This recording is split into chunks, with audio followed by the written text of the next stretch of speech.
Hello everyone. Today we are going to start first chapter of our Flamingo book, The Last Lesson.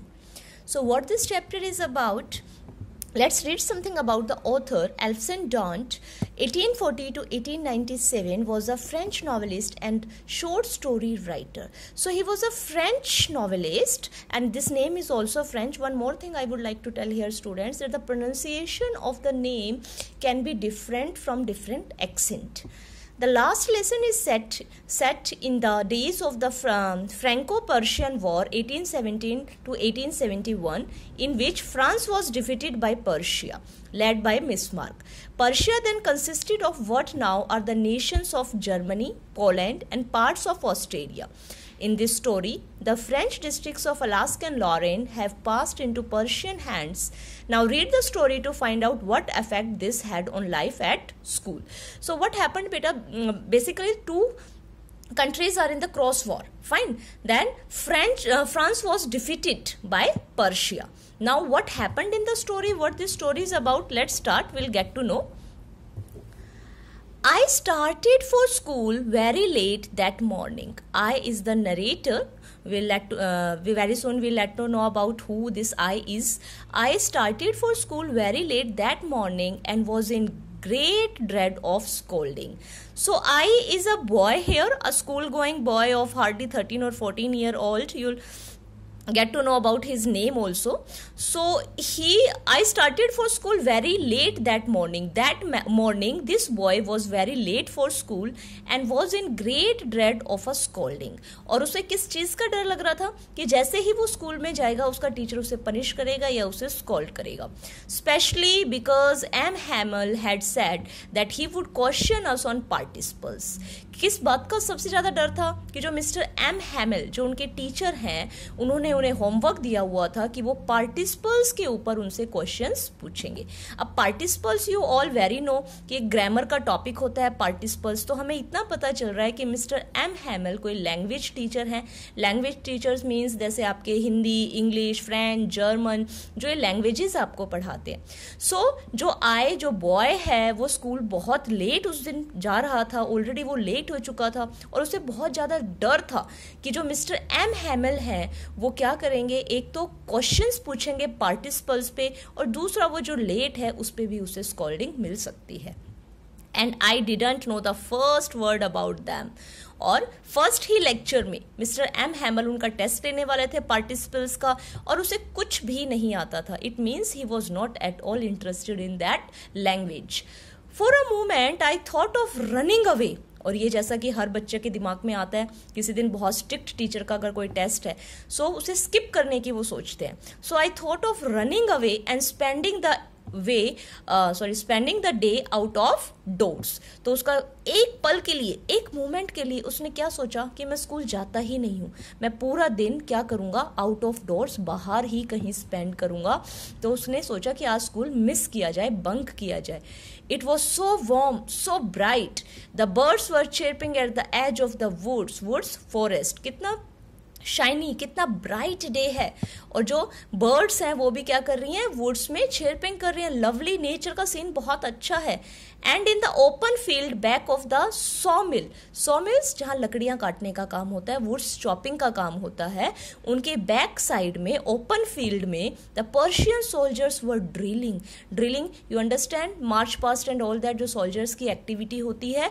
तो one side क्या हो रहा है कि जो बर्ड्स हैं वो चिरपिंग कर रही हैं, कहाँ पे, at the edge of the woods. और दूसरी साइड क्या है, एक ओपन फील्ड है और वहां पे एक सॉ मिल है. उसके बैक साइड में, उसके बैक में क्या है, पर्शियन सोल्जर्स जो है वो ड्रिलिंग कर रहे हैं.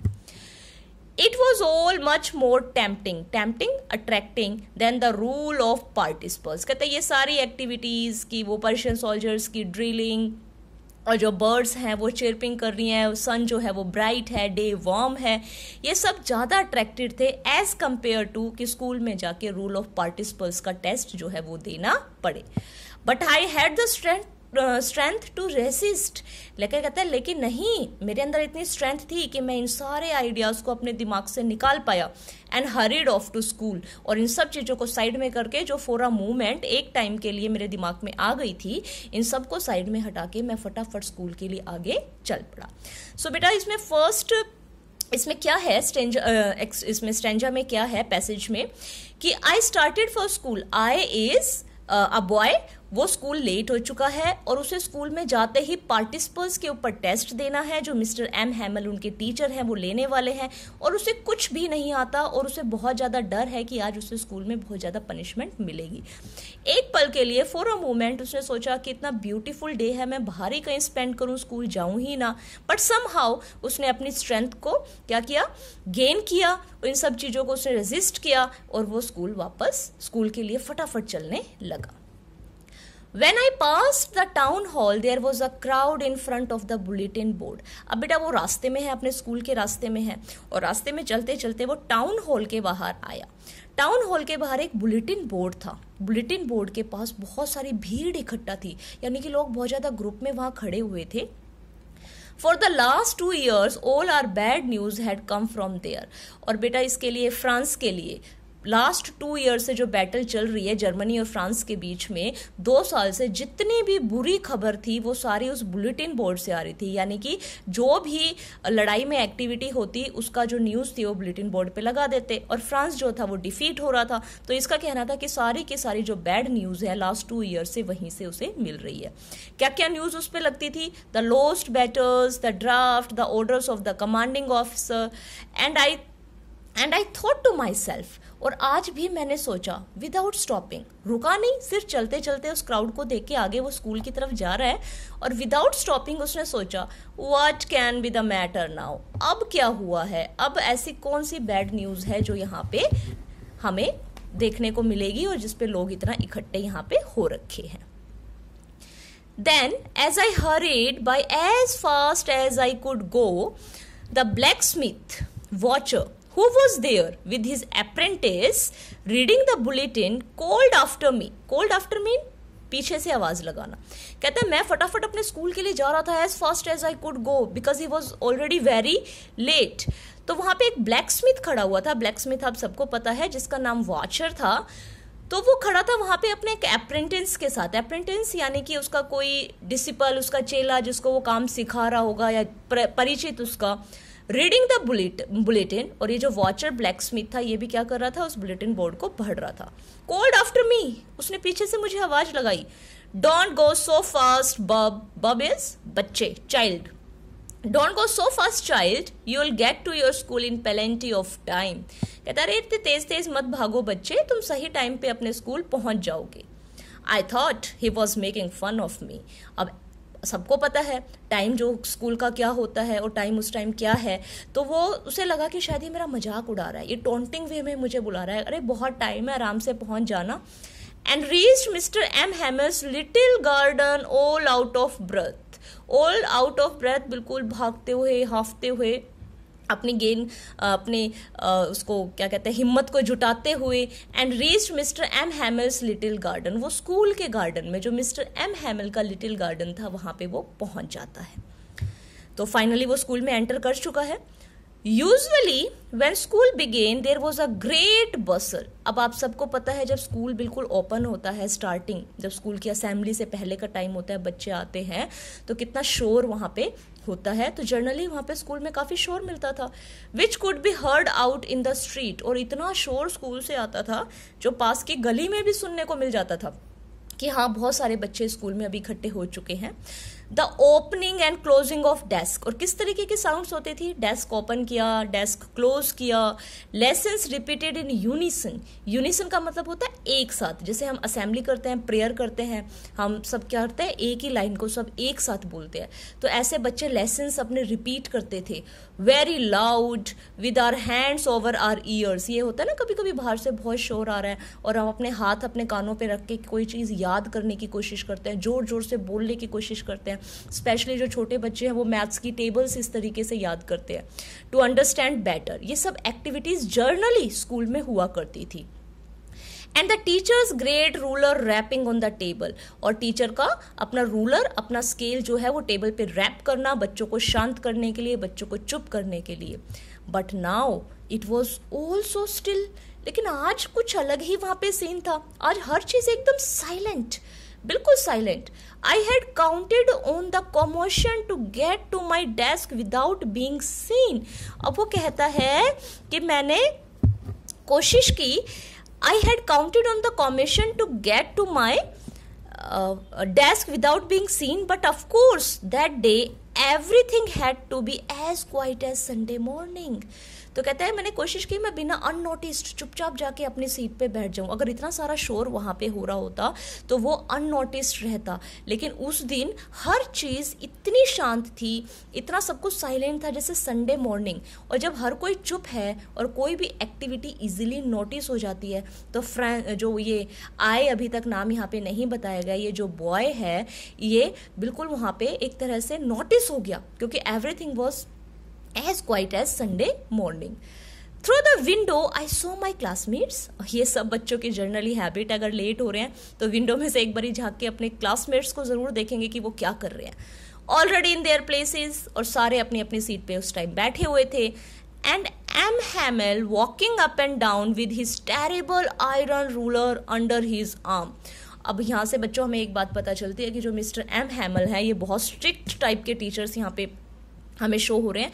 उन्होंने अपना रूलर आर्म्स के अंडर रखा हुआ है और वो वहां पे घूम रहे हैं. I had to open the door and go in before everybody. अब जब हर कोई अपनी सीट पे बैठा है, एकदम साइलेंट है, चुप है, तो उसे दरवाजा खोल के उन सब के सामने अपनी सीट पे जाना था. तो अब सबसे बड़ा चैलेंज फ्रेंड्स के लिए क्या था कि वो क्लास में एंट्री कैसे करे. You can imagine how I blushed and how frightened I was. अब आप इस चीज़ को इमेजिन कर सकते हो. ये ब्लश्ड होता है रेड हो जाना, fine. And how frightened I was, कि मैं उस टाइम कितना डर गया था कि एक तो इतना स्ट्रिक्ट टीचर मिस्टर M. हैमल जितना, ऊपर से मैं लेट, ऊपर से फर्स्ट ही लेक्चर में टेस्ट है, और टीचर जो है वो आयरन स्केल लेके वहाँ पे घूम भी रहा है, और स्कूल एकदम संडे मॉर्निंग की तरह साइलेंट है. तो उसे कुछ भी समझ में नहीं आ रहा है कि आज एग्जैक्टली यहाँ पे चल क्या रहा है. But nothing happened. लेकिन शॉकिंग, बहुत अजीब सी बात हुई. क्या हुई? Nothing happened. Mister M. Hamel saw me and said very kindly, go to your place quickly little friends. अब हमें इस बच्चे का नाम पता चल गया. जो आई यहाँ पे यूज हो रहा था उसका नाम है फ्रेंड्स. अब बेटा ऐसा होता है ना, अब टीचर अगर अपने नेचर से ऑपोजिट रिएक्शन आपको दे, अगर टीचर फ्रैंक और ऑल ऑफ सडन शाउट करने लगे तो भी आप शॉक्ड हो जाते हो, और बहुत स्ट्रिक्ट टीचर ऑलरेडी जॉक करने लगे तो भी आप शॉक हो जाते हो. तो कहते हैं कि बहुत अजीब सी बात हुई कि मिस्टर M. हैमल ने कुछ नहीं कहा. उसने क्या कहा? Go to your place quickly little friends. Little friends अपनी सीट पे फटाफट जाके बैठ जाओ. We were beginning without you. हम तुम्हारे बिना ही अपना लेक्चर स्टार्ट करने वाले थे. I jumped over the bench. Jumped over, फटाफट से जाके बेंच पे बैठ जाना. I sat down at my desk. Not till then, when I had got a little over my fright, did I see that our teacher had on his beautiful green coat. अभी तक तो उसके दिमाग में सिर्फ इतना था कि किस तरीके से मैं सीट पे एंटर करूं. अब वो फटाफट से जाके अपने बेंच पे बैठ जाता है, और बैठ के वो नोटिस करता है कि आज हमारे टीचर ने कुछ अलग से कपड़े पहने हुए हैं. जनरली हमें पता होता है हमारे टीचर्स का क्या ड्रेसअप है, तो हम इजीली, बच्चे भी नोटिस कर लेते हैं ना, अगर is anything special today sir और मैम, क्योंकि उनके ड्रेसअप से हमें पता चलता है कि टीचर ने अपने डेली वेयर के कपड़े पहने या समथिंग उन्होंने आज डिफरेंटली ड्रेसअप किया है. तो उसने नोटिस किया कि उनका जो टीचर, जो मिस्टर M. हैमल है, उसने ग्रीन कोट पहना हुआ है. ग्रीन कलर का कोट है. हिज फ्रिल्ड,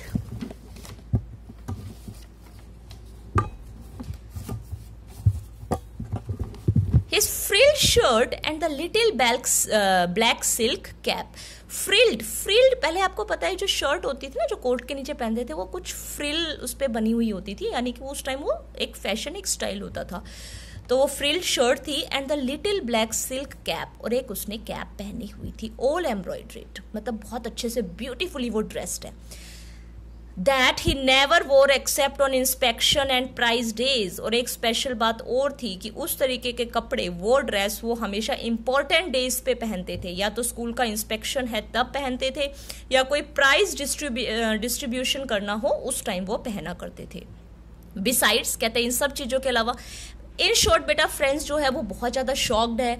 आज स्कूल की सारी जो एक्टिविटीज़ है वो बहुत डिफरेंट है. ऐसा शांत है जैसे संडे मॉर्निंग हो. और मिस्टर M. हैमल ने उसे लेट आने पे डांटा भी नहीं, बल्कि बहुत रिस्पेक्टफुली उसे सीट पे बिठाया. थर्डली, उन्होंने जो कपड़े पहने हुए हैं वो भी बड़े अजीब से पहने हुए हैं, स्पेशल कपड़े पहने हुए हैं. तो क्या है, besides the whole school seemed so strange and solemn, solemn is serious, पूरा स्कूल आज बहुत अजीब, बहुत स्ट्रेंज लग रहा है। But the thing that surprised me most was to see, लेकिन सबसे ज़्यादा शॉकिंग, सबसे ज़्यादा सरप्राइज जिन चीज़ों ने मुझे किया वो क्या था, on the back benches that were always empty. ऐसा होता है ना, कभी कभी क्लास में स्ट्रेंथ कम हो, बेंचेस ज़्यादा हो, तो पीछे की कुछ 2-3 बेंचेस जो हैं वो खाली रहती हैं। जो उनकी क्लास में जनरली बेंचेस खाली रहती थी, the villages people sitting quietly like our self, उन खाली बेंचेस पे आज गांव के लोग बैठे हुए हैं, यानी कि सीनियर जो उनके गांव के रहने वाले हैं वो बैठे हुए हैं वहाँ पे। ओल्ड होजर, होजर एक सरनेम होता है, जैसे अपने सरनेम्स होते हैं, ऐसे यहाँ पे एक old hosier with his 3 cornered hat, जिसने 3 कॉर्नर हैट पहनी हुई है, the former mayor, the former post master and several other besides, और इस तरीके के काफ़ी गांव के लोग, काफ़ी जैसे मेयर हो गया, पोस्ट मास्टर हो गया, काफ़ी लोग उनकी क्लास में आज बैठे हैं। एवरीबडी लुक्ड सैड, और सब क्या है, बहुत उदास, उनके चेहरे से लग रहा है जैसे वो काफ़ी सैड हों, किसी चीज़ को लेके सीरियस हों। And hosier had brought an old primer. Now what is primer? Primer होता है बेटा जैसे छोटे बच्चों की अल्फ़ाबेट बुक होती है ना, जिसमें उनको A to Z अल्फ़ाबेट सिखाते हैं, या फिर आपके हिंदी के क ख ग सिखाते हैं, तो उसको हम प्राइमर, वेरी बेसिक बुक किसी भी लैंग्वेज की बिल्कुल बेसिक बुक को हम प्राइमर बोलते हैं। तो ये जो ओल्ड होजर है ना, वो एक प्राइमर, ओल्ड प्राइमर, पुरानी किताब लेके बैठा हुआ था। Thumbed at the edges, thumb at the edges, जैसे हम बहुत ज़्यादा रीड करते हैं बुक्स को तो उसके एजेस जो होते हैं वो फोल्ड हो जाते हैं। And he held it open on the knees, और उसने अपनी नीज पे वो बुक रखी हुई थी, with his great spectacles lying across the pages, और चश्मे लगाए हुए थे और पेजेस को वो पलट रहा था। ये पिक्चर उस ओल्ड होजर की ही यहाँ पे लग रही है। While I was wondering about it at all, जब मैं ये सारी चीज़ें सोच रहा था कि आज चल क्या रहा है, mister M Hamel mounted his chair, अपनी चेयर पे बैठ जाना, and in the same grave and gentle tone which he had used to me said, और कहता है वही जेंटल और सीरियस आवाज़, उसकी भारी आवाज़, मैंने आपको पहले बताया टीचर काफ़ी स्ट्रिक्ट है, जो वो यूज़ करता था, उसने क्या कहा, my children this is the last lesson I shell give you. Very shocking, उसने क्या कहा, आज जो मैं आपको पढ़ाने वाला हूँ ये लास्ट लेसन है मेरा, यानी कि आज लास्ट डे टीचिंग का है। The order has come from Berlin to teach only German in the school of Alsace and Lorraine. जैसा कि फ्रांस जो है वो हार चुका था, और अलास्क और लॉरेन जो है वो फ्रांस की क्या है, डिस्ट्रिक्ट्स हैं कुछ, तो वहाँ पे ऑर्डर आए हैं कि इन लैंग्वेज को, फ्रेंच लैंग्वेज को हटा के सिर्फ जर्मन लैंग्वेज वहाँ पे पढ़ाई जाएगी, और हमारे mister M Hamel French language के टीचर थे। अब सडनली आपको कोई बोले कि आपकी हिंदी हटा के आपको उर्दू पढ़ाया जाएगा, तो हाउ विल यू फील? तो इसी तरीके से कुछ हुआ कि वो फ्रेंच पढ़ने वाले थे और उनकी फ्रेंच लैंग्वेज बंद करके वहाँ पे जर्मन टीचिंग स्टार्ट करनी पड़ी थी। The new master comes tomorrow. This is your last French language. I want you to be very attentive. तो कहता है कि तुम्हारा जो जर्मन का टीचर है वो क्या आएगा, कल से आ जाएगा, न्यू मास्टर कल से आ जाएगा। This is your last French lesson, और आज ये आपका लास्ट लेसन है फ्रेंच में, और मैं चाहता हूँ कि आप सब बहुत ज़्यादा अटेंटिव हो, बहुत ज़्यादा ये बात हमारी सुने। और बेटा इन्हीं लाइन से हमें इस चैप्टर का टाइटल मिला है द लास्ट लेसन। तो लास्ट लेसन किस चीज़ का था? फ्रेंच लैंग्वेज का लास्ट लेसन था, और उसके बाद उनको ज़बरदस्ती उनके ऊपर इम्पोज की जा रही थी कौन सी लैंग्वेज? German language. यहाँ पे आपको क्वेश्चंस में भी एक टर्म मिलेगी, लिंग्विस्टिक शेविनिज्म, यानी कि एक लैंग्वेज का दूसरी लैंग्वेज के ऊपर ओवर पावर करना। अब जो लोग इतने सालों से फ्रेंच लैंग्वेज पढ़ रहे हैं, अचानक से उनको ऑर्डर दिया जाता है कि फ्रेंच लैंग्वेज बंद करके कल से आपको जर्मन लैंग्वेज पढ़ाई जाएगी। सो यही रीजन था कि उस दिन जो स्कूल था वो काफी वियर्ड था, और मिस्टर एम हैमल इस तरीके से ब्यूटीफुली ड्रेसअप थे। What a thunderclap these words were to me. कहता ये बातें सुनते ही मुझे क्या ये वर्ड्स एक हथौड़े की तरह, थंडर क्लैप की तरह मुझे चुभे। Oh the wretches! That was what they had put up at the town hall. अब उसे याद आया, कहता ओ माई गॉड, इसका मतलब वो टाउन हॉल पे जो मैं रुका नहीं था, मैं देख के आगे बढ़ गया था कि अब क्या बुरी खबर आई है। तो ये बुरी खबर थी कि हमसे हमारी लैंग्वेज, हमसे हमारा कल्चर जो है वो छीन लिया गया है। My last French lesson? Why? I had hardly knew how to write. I should never learn anymore. अब उस होता है ना, कभी कभी हमारे पास कोई चीज़ होती है तो हमें उसकी वैल्यू नहीं होती है, और जब हमसे छीन ली जाती है ना तब हमें फील होता है। तो वो कहता है क्यों, ये मेरा लास्ट लेसन क्यों है, अभी तो मुझे लिखना भी नहीं आता, अभी तो मुझे कुछ याद भी नहीं है, I must stop there then, oh how sorry I was for not learning my lessons. और कहते हैं आज मुझे महसूस हुआ कि मैंने अपनी लैंग्वेज को इम्पोर्टेंस क्यों नहीं दी और मैं क्यों नहीं ढंग से पढ़ता था। For seeking seemed such a nuisance a while ago, so heavy to carry. My grammar and my history of the saints were old friends now that I couldn't give up. कहता है कुछ ऐसी बुक्स जो अभी अभी मुझे nuisance लग रही थी कुछ टाइम पहले, ग्रामर, पार्टिसिपल्स का टेस्ट मुझे बहुत हैवी लग रहा था, मेरी जो बुक्स थी अब वो मुझे इतनी नियर एंड डियर हो गई कि मैं उनसे दूर नहीं हो पा रहा हूँ। And M. Hamel to the idea that he was going away, that I should never see him again. और moreover हमारे जो ये टीचर मिस्टर M. Hamel, ये भी हमसे दूर चले जाएंगे और मैं दोबारा इनसे कभी नहीं मिल पाऊंगा। Made me forget all about his ruler and how cranky he was. Cranky is straightforward, or you can say that scolding person, very strict. Made me forget all. और कहता है आज मिस्टर एम हैमल के बारे में मैं सब कुछ भूल गया कि कितने उन्होंने मुझे रूलर्स मारे हैं, कितने क्रैंकी वो हैं। होता है ना टीचर से एक अटैचमेंट हो जाता है, चाहे वो स्ट्रिक्ट हो चाहे वो फ्रैंक हो। तो अचानक से क्या हुआ कि जब उन्हें लगा कि अब मैं दोबारा मिस्टर एम हैमल को कभी नहीं मिल पाऊंगा, so he was very serious. Poor man, it was in honor of this last lesson that he had put on the fine Sunday clothes.